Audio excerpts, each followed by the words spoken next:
చెడ్డ వాళ్ళు ఇట్లా ఉండరు. వాళ్ళ యొక్క వ్యక్తిత్వం బట్టి వాళ్ళ యొక్క ఇది ఉంటది. ఓకే. అంతే. ఇంక అంతకు మించి ఏం లేదు. కూటమి ప్రభుత్వంలో ఉన్న వాళ్ళందరూ కూడా మంచి నాయకులేనా?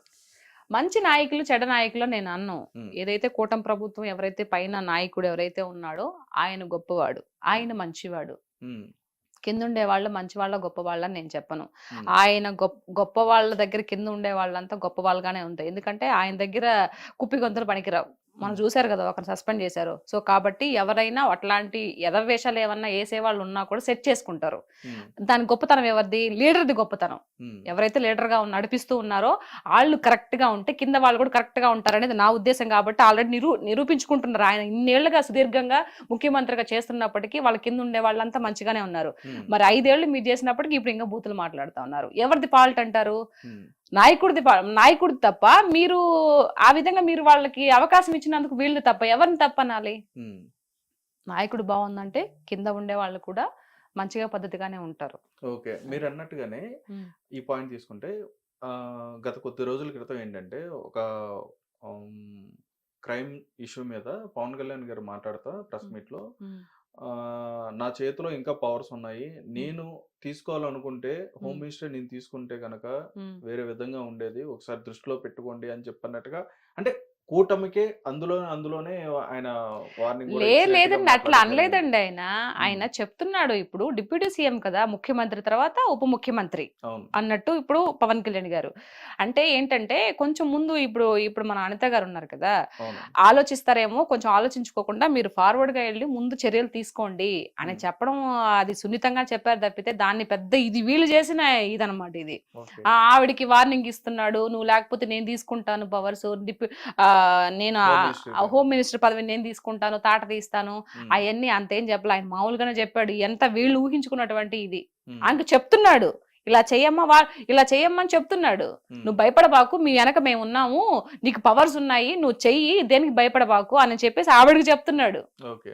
దాన్ని వీళ్ళు ఇలా కన్వే చేశారు అనమాట. అదే అండి. అంటే చాలా మంది కూడా ఏమంటున్నారంటే ఇప్పుడు నడుస్తున్న ఈ ప్రాసెస్ చూస్తుంటే పవన్ కళ్యాణ్ గారు ఎక్కడ చూసినా కానీ చాలా యాక్టివ్ గా కనిపిస్తున్నారు. అవును. ఏదైనా సరే ఆన్ ది స్పాట్ డిసిషన్ అనేది కూడా తీసుకుంటున్నారు. అది ఉమ్. చాలా మంచి పద్ధతి కాదు అని చెప్పినట్టుగా మంచి పద్ధతి మాట్లాడుతున్నారు. ఏదండి? ముందు అంటే గెలవక అంత సినిమాటిక్ గా చేస్తున్నారని చెప్పని అంటున్నారు. సినిమాటిక్ గా ఏం కాదు, గెలవక ముందే చెప్పాడు కదా ఆయన. ఇదో గుర్తుపెట్టుకో జగన్, నిన్ను కుక్కట వేలతో సగా ప్రకటించి వేయకపోతే నా పేరు కొణిదెల పవన్ కళ్యాణ్ గారు, నా పార్టీ జనసేన కాదని చెప్పాడు కదా. అది ఆయన చెప్పలా, వారాహి అమ్మవారు చెప్పించారు. ఇప్పుడు మొత్తము తీస్తుండేది కూడా అందుకే. ఎక్కడెక్కడ ఏం లోతుపాట్లు అన్ని తెలుసు పవన్ కళ్యాణ్ గారికి, మొత్తం సర్వం తెలుసు. అన్ని తెలుస్తాడు, అందరిని బయటికి లాగుతాడు, అవినీతి లేకుండా చేస్తాడనేది నమ్మకం మాకు ఉంది, ప్రజలకు కూడా ఉంది. ఓకే. ప్రజలకి అందరికి ఉంది కాబట్టే ఇచ్చిన వరకు చాలు అని చెప్పేసి 21 సీట్లకి కట్టుబడ్డాడు. 21 సీట్కి ఒక్కటి కూడా మిస్ పోకుండా అన్ని కొట్టేశాడు. ఓకే. అంటే మీరు ఇప్పుడు కూటమి ప్రభుత్వం నుంచి అంటే ప్రభుత్వం దృష్టిలో మీరు ఎలా అంటే ఇప్పుడు చంద్రబాబు నాయుడు గారు ఆయన రాష్ట్రానికి సంబంధించి ఏం కావాలనేది ఆయన ఆలోచిస్తున్నారు అని చెప్పని భావిస్తున్నారు. నెక్స్ట్ లోకేష్ గారు వచ్చేటప్పటికి కావాల్సిన వనరులు ఏవైతే ఉన్నాయో, వసతులు ఏవైతే ఉన్నాయో ఆయన తీసుకొస్తున్నారు అని చెప్పని భావిస్తున్నారు. నెక్స్ట్ పవన్ కళ్యాణ్ గారు కానీ, నాదెండ్ల మనోహర్ గారు కానీ, వీళ్ళు ఏంటంటే ఎక్కడైతే ఇట్లాగా ఏవైతే అన్యాయాలు కనిపిస్తున్నా అక్కడికి వెళ్ళి వెంటనే యాక్షన్ తీసుకుంటున్నారు అని చెప్పని ఒక ఇదిలో మీరు అంటే మీరు అనుకుంటున్నారు. అంటే అది నిజమే అని చెప్పని అనుకోవాలా? ఎవరి పని వాళ్ళు, ఎవరికి తగిన పని వాళ్ళు చేస్తున్నారండి. ముఖ్యమంత్రిగా చెప్తారు కదా, ఎవరికి ఏది చేయాలో వాళ్ళకి ఇచ్చిన పదవులను బట్టి అది చేసుకుంటూ ముందుకు వెళ్ళిపోతున్నారు కదా ప్రభుత్వం. దాంట్లో ఇంతకు ముందు ఒక్కొక్కటి తవ్వే కొద్ది బయటకు వస్తున్నాయన్నట్టు ఇంతకు ముందు జరిగిపోతున్న కొద్దీ ఇంతకు ముందు ఏం జరిగింది, ఎందుకు జరిగింది, అలా ఇన్ని డబ్బులు ఎక్కడికి వెళ్ళిపోయినప్పుడు ఆటోమేటిక్ ఒకటి తీగ తాగుతాడు డొంక కదిలినట్టు ఒక్కొక్కటి బయటపడుతున్నాయి కదా. ఇప్పుడు మొన్న షిప్ జరిగింది, అది వాస్తవమే కదా. అక్కడ మరి అట్లాంటి ఇంకా బోల్డ్ అని ఉన్నాయి. Wait and see. అందరూ చూస్తారు, ప్రజలు మొత్తం చూస్తారు. ఎవరిని వదిలిపెట్టరు పవన్ కళ్యాణ్ గారు. ఆయన ఇన్ని రోజులు కూడా ఓపిక పట్టుకొని ఉండింది కూడా అందుకే. 1 by 1 మొన్న లడ్డు ఇష్యూ క్లియర్ చేశాడు. ఇప్పుడు లడ్డు బ్రహ్మాండంగా ఉంది. అంతకు ముందు 5 ఏళ్ళు వరస్ట్ గా ఉండే లడ్డు. మరి ఆ తిరుపతి వెంకటేశ్వర స్వామి ఆయన ఎందుకు అంటే ఆయన ఎప్పుడు చూపించాలో అప్పుడు చూపించారు అనుకో. ఆయన రోజా గారు అన్నం కూడా అయింది కదండి. నేను ఎప్పుడు కూడా ఇక్కడికి వస్తానే ఉన్నాను, తిరుపతి రెగ్యులర్ గా వస్తాను నేను. ఎందుకు పోయింది ఆవిడ తిరుపతికి? ఎప్పుడు నాకు కూడా రోజా ఇట్లాంటి గారు అంటే మన స్కామ్ నెల్లూరు జరగ స్లాంగ్ వచ్చేస్తుంది. దేనికి పోయింది? ఒక 50 మందిని, ఒక 100 మంది వాళ్ళ దగ్గర టికెట్లు ఇదే కళ్యాణం టికెట్లు డబ్బులు తీసేసుకొని వాళ్ళందరూ చూపించి రావడానికి పోయింది. డబ్బులు దుడ్లు కోసమే కదా పోయిండేది. ఏం చేసింది అక్కడ? లడ్డు ఎట్లా ఉంది, ఎంత మాత్రం చేస్తున్నారు, ఎప్పుడన్నా పర్యవేక్షణ చేసింది ఆవిడ? అసలు అడగడం జరిగిందా? లేదు. మన చేతికి దుడ్లు వచ్చినాయా, తీసుకున్నామా, నెక్స్ట్ నెక్స్ట్ సుప్రభాత సేవకో లేకపోతే వాటికి ఇంకెన్ని టికెట్లు ఉన్నాయి, ఇదే చూసుకోవడం సరిపోయినాయి, ఇదే లక్షలు సంపాదించుకోవడం సరిపోయినాయి. దేవుడి గురించి ఆడ పట్టించుకునింది. మనుషులు వదిలిపెట్టినా దేవుడు వదిలిపెట్టడండి. కరెక్ట్ గా ఏదో ఒక రోజు కర్మ ఎవరిని వదిలిపెట్టదు, ఏదో ఒక రోజు మొత్తం బయటకు తీస్తాడు. వెంకటేశ్వర స్వామి ఏమి అక్కడ ఏమి ఆయన విగ్రహం కాదు, సాక్షాత్తు మనిషి ఆయన ఉండేది. మొత్తం ఆయన వీళ్ళు ఏం చేసేది మొత్తం చూస్తా ఉన్నాడు. ఏదో ఒక రోజు రిటర్న్ ఇచ్చేస్తాడు. అయితే ఇక్కడ కూటమి ప్రభుత్వం అనేది కక్షపూర్వకంగానే వైఎస్ఆర్సీపీని టార్గెట్ చేస్తుందని చెప్పని అనుకోవచ్చా? అది అబ్సల్యూట్లీ రాంగ్ అండి. అసలు దాంట్లో ఎంత మాత్రం నిజం లేదు. ఆహా ఈ ఏదైతే అంటే ఇప్పుడు జరుగుతున్న ఈ అరెస్ట్ల కాడి నుంచి కానీ, లేదంటే ఇప్పుడు వాళ్ళు సంబంధించిన తీసుకొచ్చి ఇట్లా సీల్ చేయడం కానీ, ఇప్పుడు బయటకు తీసుకురావడం కానీ సరే ఇట్లా మీరు చెప్పింది బానే ఉంది. నేను ఒక మాట చెప్పనా? ఇప్పుడు నేను ముఖ్యమంత్రిగా ఉన్నానండి, మీరు మామూలుగా ఉన్నారు. నేను మిమ్మల్ని 100 తిడతా, మీరు నన్ను కేసు పెట్టలేరు, నన్ను కొట్టలేరు, తిట్టలేరు. ఎందుకంటే నేను ముఖ్యమంత్రి హోదాలో ఉన్నాను కాబట్టి నన్ను ఏం చేయలేరు మీరు. మీకు ఎప్పుడు అవకాశం వస్తుంది? పోనీ మీరు చెప్పండి. మిమ్మల్ని అన్యాయంగా కొట్టించా, అన్యాయంగా దుర్భాషలాడా, అన్యాయంగా మీ ఇంట్లో వాళ్ళని తీసుకొని వచ్చి విచ్చలవిడిగా మాట్లాడా, మీరు అప్పుడు ఏం చేయలేకపోయారు, నిస్సహాయ స్థితిలో మీరున్నారు. ఇప్పుడు మీకు పదవి వచ్చింది, ఇప్పుడు మీరైతే ఏం చేస్తారు? నిజంగా మన ఇద్దరు కాన్వర్జేషన్లు జరుగుదాము. నేను ముఖ్యమంత్రిలో మిమ్మల్ని అన్ని ఇది చేసేసాను, ఇప్పుడు మీకు ఆ పదవి మీకు వచ్చింది, ఇప్పుడు మీరేం చేస్తారు? నన్ను చేస్తారా లేదా? అంటే ఇప్పుడు అలా ప్రతిచర్య చేయడం వల్ల ఇది కక్షపూర్వకంగానే మారుతుంది కదా? కక్షపూర్వకంగా కాదు, ఆ విధంగా చేసి అది నీ యొక్క కుటుంబం గురించే కాదు, నిన్ను ఒక్కడిని అనట్లా, నేను నిన్ను ఇబ్బంది పెట్టాను, చుట్టుపక్కల ప్రజలను కూడా ఇబ్బంది పెట్టాను కదా, కార్యకర్తలను కూడా ఇబ్బంది పెట్టాను కదా. మార్ఫింగ్ మరి టీడీపీ మహిళని, జనసేన మహిళలు అందరికి మార్ఫింగ్లు చేసి వేరే ఇది ఫోటోలు పెట్టించి నానా గబరు పట్టించాం కదా. మరి ఇదంతా బాధ రావాలి అని అంటే, సొసైటీ మారాలి అని అంటే, ఇప్పుడు వాళ్ళు చేసిన వాళ్ళకి శిక్ష పడాలా లేదా? పడాలి కదా. పడకపోతే నీకు ఎలా మారుతుంది? అప్పుడు మమ్మల్ని మేము ఎంత చేసినా కూడా మమ్మల్ని ఏం చేయలేకపోయారులే, వీళ్ళు ఏం బేకలేరులే, ఉత్త వేస్ట్ అని చెప్పేసి నీకు గర్వం రాదా? చేసిన వాళ్ళకి ఇంకా ఇది రాదా? వాడు ఒకటి చేసినాడు ఇంక 4 చేస్తాడు, మనల్ని ఏం అనట్లేదులే అని. ఇప్పుడు దాన్ని తగ్గించే నేపథ్యంలో ఉన్నారు తప్పితే ఎవరి మీద తప్పుడుగా కేసులు పెట్టి అదంతా ఉత్త బోగస్ అన్నమాట. కాకపోతే ఏంటంటే ఇప్పుడు ప్రభుత్వం మీద మొత్తం చూసుకుంటే, ప్రభుత్వం మీద ఎలా బురద జల్లాలా, ఎలా వీళ్ళని తొక్కేయాలా అని ఒక నేపథ్యం తప్పితే ఇంకేమీ లేదండి. అయితే శ్రీరెడ్డి గారు ఏం తప్పు చేశారండి?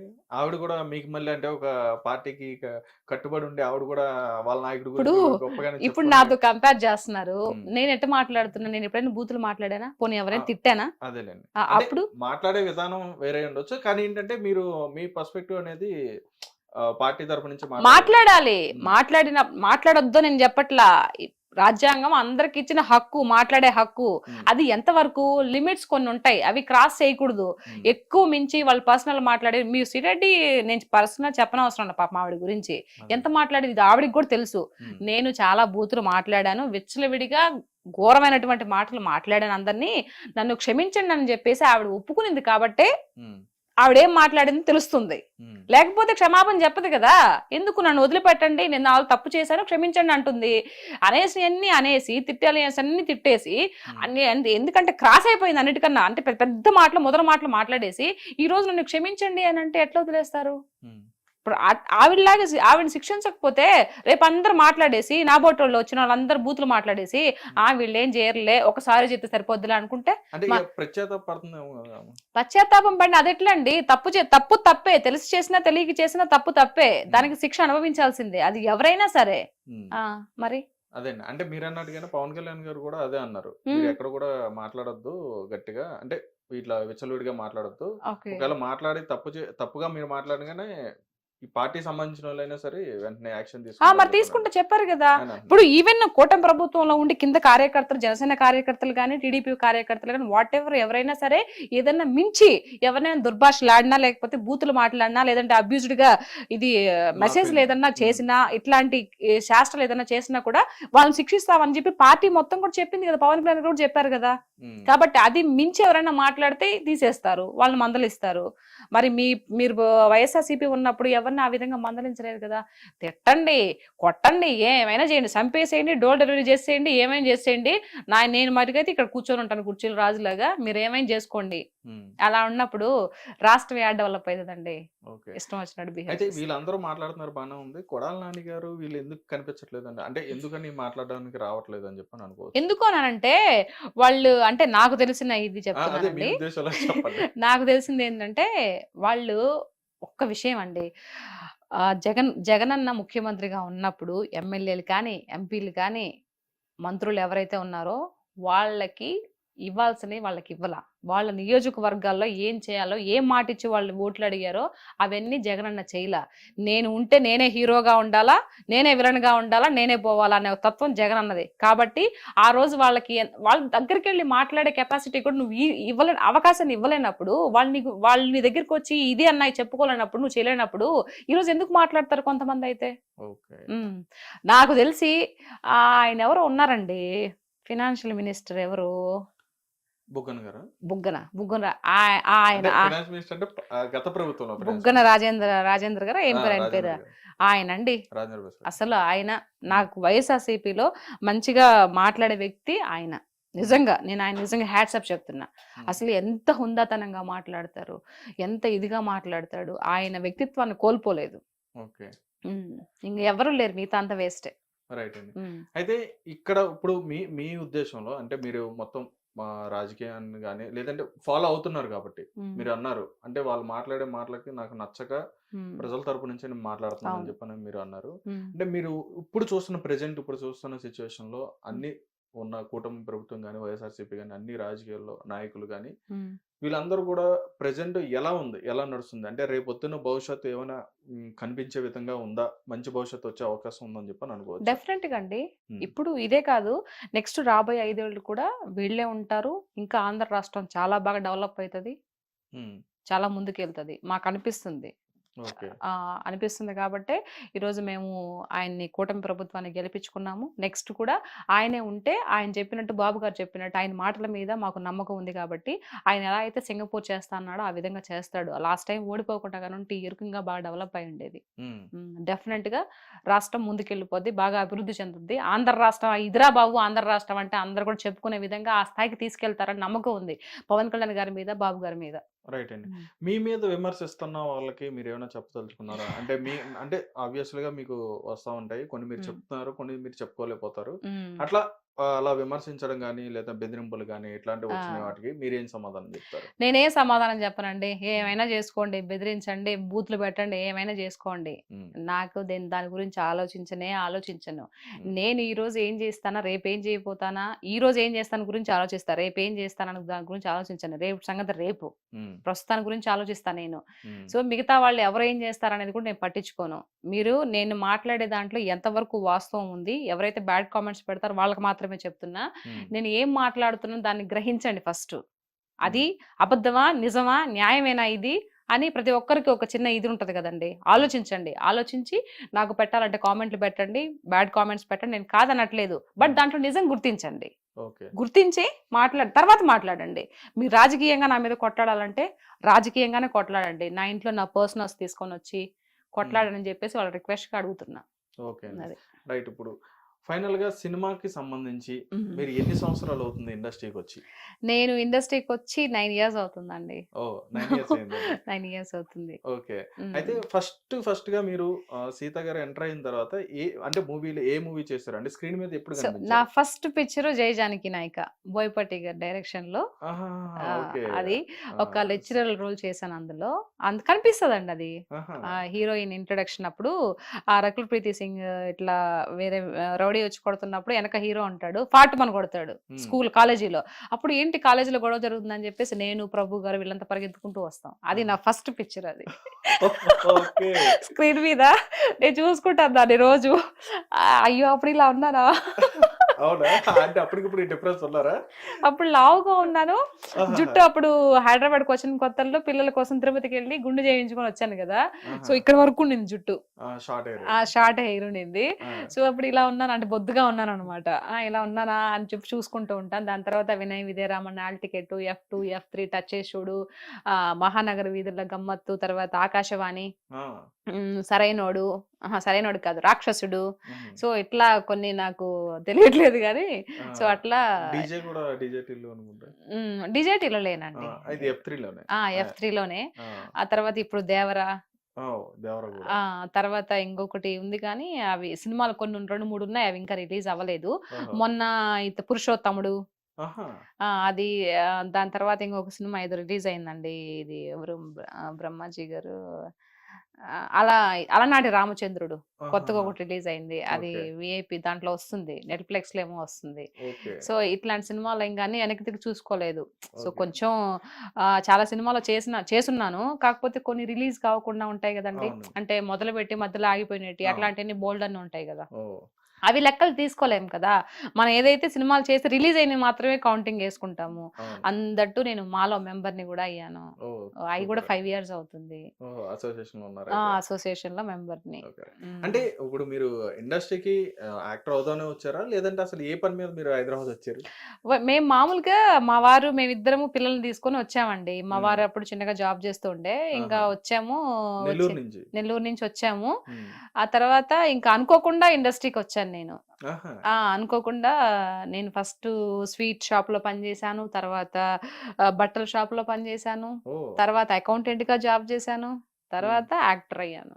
Okay. Step by step. Okay. హ్మ్. ఫస్ట్ అవకాశం ఎలా వచ్చింది? అంటే మీరే ఎళ్లారా? లేదంటే మిమ్మల్ని ఎక్కడైనా చూడడం గాని, ఇట్లా సెలెక్ట్ చేయడం గాని అట్లా జరిగిందా? లేదండి. నేను ఆర్ఎస్ బ్రదర్స్‌లో అకౌంటెంట్‌గా జాబ్ చేస్తూ ఉంటే, ఆహా! అక్కడ ఒక అతను అంటే వీళ్ళు యాడ్స్ తీస్తారు కదా! హ్మ్. అక్కడ ఒకతను చెప్పారనమాట. "మీది హోమ్లీ ఫేస్‌గా ఉంది.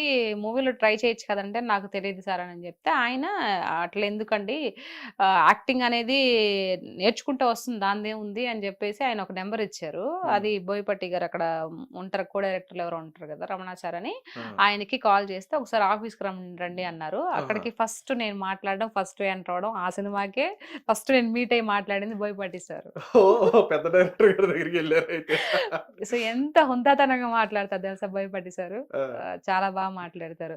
"ఆహా! అవునమ్మా" అని చెప్పి ఒక డైలాగ్ చెప్పమన్నారు. చెప్పాను. నేను ఏ డైలాగ్ ఓహ్! ఏమంటే డైలాగ్ కూడా చెప్పారా? ఆహా! అప్పటికి ఏమంటివి మీరు ఇవి అంటే అప్పటికి అంటే నాకు పౌరాణికం డైలాగ్ అంటే ఇష్టం. అవునవును. ఏమంటివి అని చెప్పా.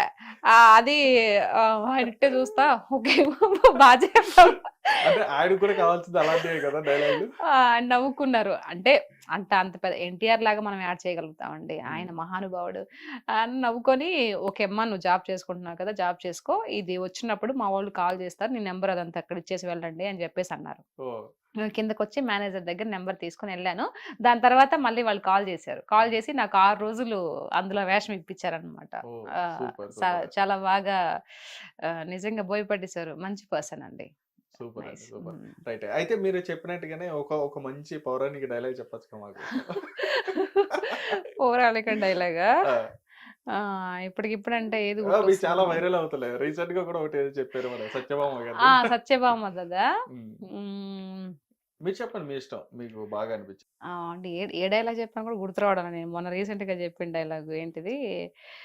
ఆహ్, ఓరి ఓరి ధ్రువంక ధ్రువదత్త రాక్షసాదమా నారీ జన హృదయోగ్యత శాపాగ్ని కీలకను భస్మంచే సమయం ఆసన్నమైనది. హిట్ టీవీ యాప్ ఇందులో short news, live news, entertainment shows, movies, digital magazines తో పాటు మీ జిల్లా వార్తలను కూడా ఫ్రీగా చూడొచ్చు. అంతేకాదు కేజీ నుంచి పీజీ వరకు విద్యార్థులకు స్కాలర్షిప్ కూడా అందిస్తున్నాం. ప్రతి వారం 10 మందికి లక్కీ డ్రా ద్వారా ఒక్కొక్కరికి 10,000 రూపాయలు అందిస్తున్నాం. ఇంకెందుకు ఆలస్యం? వెంటనే హిట్ టీవీ యాప్ ని డౌన్లోడ్ చేసుకుని ఫ్రీగా ఎంటర్టైన్మెంట్ పొందండి. Hit TV app. Hit TV app. Hit TV యాప్ని ఫ్రీగా డౌన్లోడ్ చేసుకొని ఎంజాయ్ చేయండి. మీకు నచ్చిన ఎంటర్టైన్మెంట్ కోసం హిట్ టీవీ యాప్ ని ఫ్రీగా డౌన్లోడ్ చేసుకుని ఎంజాయ్ చేయండి. హిట్ టీవీ యాప్ని డౌన్లోడ్ చేసుకుని ఆస్వాదించండి, ఆశీర్వదించండి. ఇంతమంది సెలబ్రిటీలు హిట్ టీవీ యాప్ ని డౌన్లోడ్ చేసుకోండి అని చెప్తున్నారంటే ఎంత మంచి యాప్ ఆలోచించండి. అమెరికా అమెరికా అమెరికా అమెరికాలో చదవాలనుకునే వాళ్ళకి విశ్వసనీయమైన పేరు మన శౌర్య consultancy. UK Law 1 Year Masters. UK Law 1 Year Masters. 2 years work permit up to 5 years visa. Contact Saurya Consultancy. Contact 89851 89851.